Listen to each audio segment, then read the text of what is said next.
To the ancient Greeks, every essence of life could be attributed to a god or goddess, whether it be time, space, nature, death, or even life itself. The gods either ruled or represented every conceivable notion. In many cases, the gods became the personification of these notions, allowing the Greeks to cultivate some understanding and context for matters and affairs that weren't completely understood at the time. Other beliefs saw the gods personify elements of society, thus creating a face for a concept to perhaps make it more tangible and perhaps more popular. With this, the concept and practice of law and order was indeed personified by the Greeks, and one might argue that of all the personifications, the goddess Themis was a most important one. The ancient Greeks certainly agreed, for Themis, a female titan, would be revered as the goddess of justice, and would prove to be an essential component in guiding society on its way to becoming a more organized construct. Even today, the imagery of Themis, that is, a woman holding a sword and scales, connotes the idea of law and order, proving that despite not being a major player in the mythology itself, certainly stood the test of time.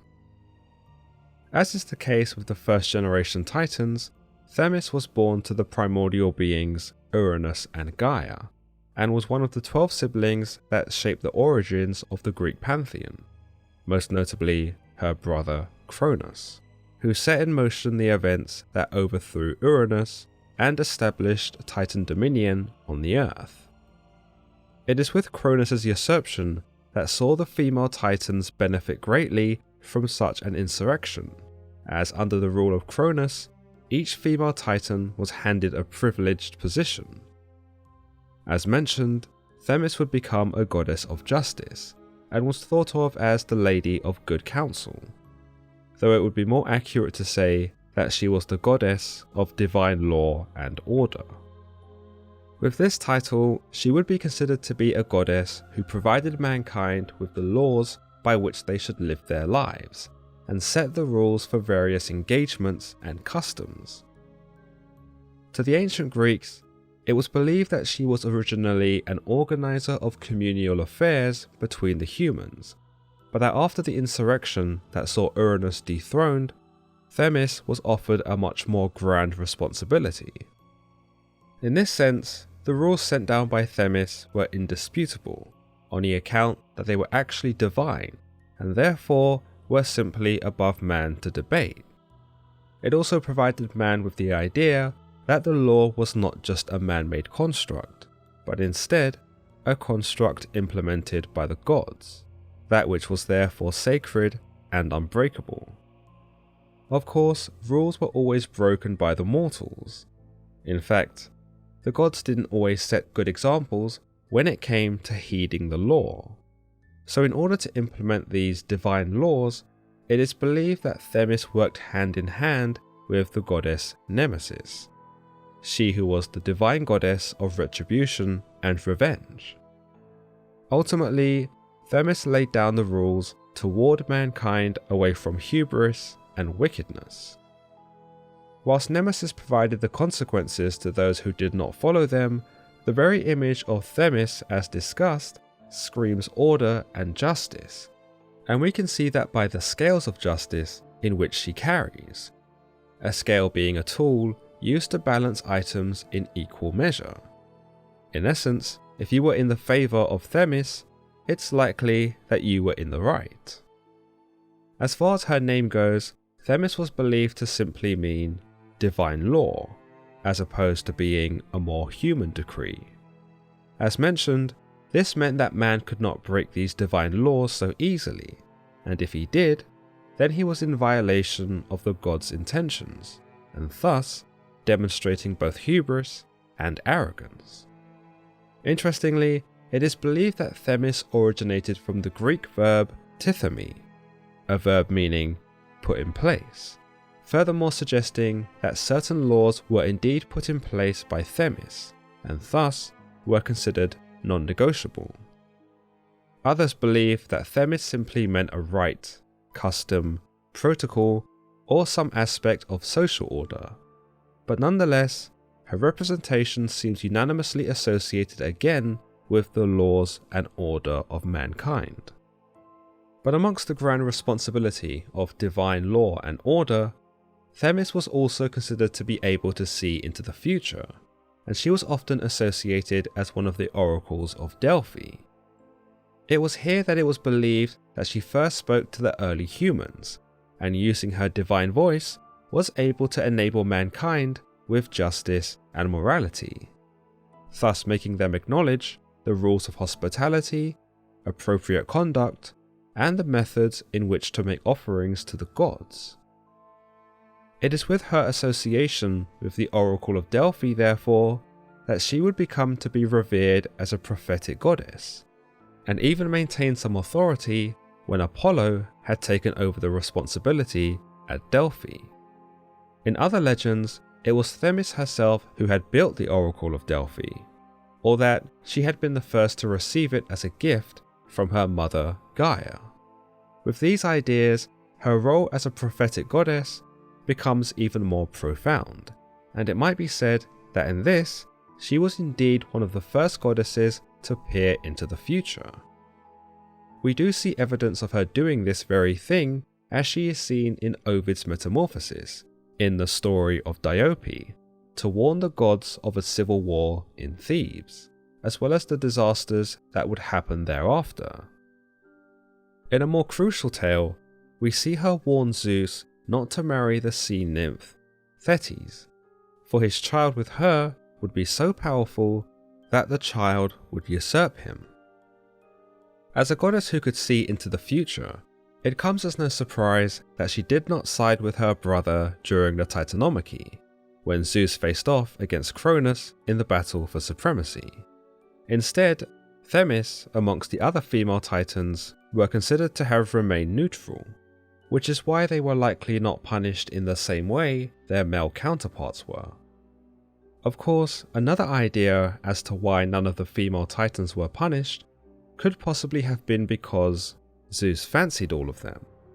You don't need me to tell you about Zeus's many conquests in the mythology, and just because a deity was a titan, it did not mean that she was off limits from his salacious appetite. In fact, it probably made it all the more enticing for him. Little is known about the relationship between Zeus and Themis, but we do know that she would be his second wife after Zeus had swallowed his first wife, Metis. With this marriage, Themis was thought to have given birth to two sets of children, 3 Horai and the 3 Morai. The 3 Horai, who were Dike, Irene, and Eunomia, were primarily seasonal goddesses who governed over portions of time in a year. Taking after their mother, they were also considered to be goddesses of justice and order. The Morai, meanwhile, often referred to as the Fates, were also 3 sisters, those who went by the names Atropos, Clotho, and Lachesis. These children worked similarly to the Horai, though they were considered to be deities who controlled the destinies of mortals. Hesiod tells us in the theogony of this event, saying, "Next, after Metis, Zeus led away bright Themis, who bare the Horai, and Eunomia, Dike, and blooming Irene, who mind the works of mortal men, and the Morai, to whom wise Zeus gave the greatest honour, Clotho, and Lachesis, and Atropos, who give mortal men evil and good to have." This is also spoken of in the Bibliotheca by Pseudo-Apollodorus, that, with Themis, the daughter of Uranus, Zeus fathered his daughters the Horai, by name Irene, Eunomia, and Dike, also the Morai, called Clotho, Lachesis, and Atropos. Of course, despite the success of their relationship, we know that Zeus and Themis did not work out, given that Zeus would end up with his more famous wife, Hera. Still, Zeus is not seen to do away with Themis in the same way he did with Metis. In fact, their breakup appears to have been amicable, given that Themis maintained her status as the goddess of divine law, and even served to offer guidance to Zeus in the years thereafter. Going by Edith Hamilton's book, The Timeless Tales of Gods and Heroes, we understand that both Themis and her daughter Dike became advisors of Zeus, who sat enthroned beside him. We are told, as the idea of Zeus became loftier, two august forms sat beside him in Olympus, Themis, which means the right or divine justice, and Dike, which is human justice. It is believed that in their role as counselors to the Supreme Being, they also advised on matters that centered around the conduct of men, and sought to report those who'd broken important laws. But perhaps one of Themis' biggest contributions to Zeus as his advisor was their joint conspiracy to commence the Trojan War. Indeed, in some versions of the tale, it was Zeus and Themis who planned the hostility between the Greeks and the Trojans, which involved Eris, the goddess of strife, placing the golden apple into the party of Peleus and Thetis, that which would set off the war in the first place and lead to the sacking of Troy. With this idea, it might be said that both Themis and Zeus operate on a more insidious level, and that the pair do collaborate at the expense of the humans, if only to amuse themselves. Yet we do see Themis also act with the well-being and honour of the humans in mind. For in one story, in the Metamorphosis of Antonius Liberalis, we are told, when thieves attempted to steal honey from the sacred Dictaeon cave where Zeus was born, Zeus thundered and brandished his thunderbolt. But the Moirai and Themis stopped him. It was impious for anyone to die here, so Zeus turned them all into birds. You'll notice that despite recognizing that it was wrong for the mortals to rob Zeus's cave, it was not fair to shed blood in such a sacred place. To this extent, it might be said that this is a demonstration of Themis and the Moirai using their influence over Zeus, and exhibiting their powers of law, perhaps in this sense a sacred law that violence and wrongdoing should not have taken place at the holy site of Zeus's birth. Furthermore, you'll also see that the Moirai were instrumental in Zeus staying his hand. Those who we know consisted of Dike, the daughter who sat beside Zeus's throne. Hesiod considered Dike as an important character in the mythology, for where her mother was a divine personage and a cosmic divinity, Dike, by contrast, was considered to be more responsible for the customs and local law, those that required retribution and or sentencing from a human perspective. In essence, Hesiod considered Dike to be a goddess that dealt with the less complex laws, those that were likely introduced by mankind themselves. As far as specific worship to Themis went, it is unknown for certain how her followers paid her tribute. Whilst there were several temples in Greece that were dedicated to her, there do not appear to be many notable considerations made by the ancient authors. She was thought to have sometimes been depicted in the sanctuaries of the other gods, which makes sense given her interactions with the other gods, and that she may have even shared her temples with them. This makes sense when we think of her engagements with the other gods, such as Apollo, whom she was said to have been present for during his birth, as well as eventually signing over the role as oracle to him.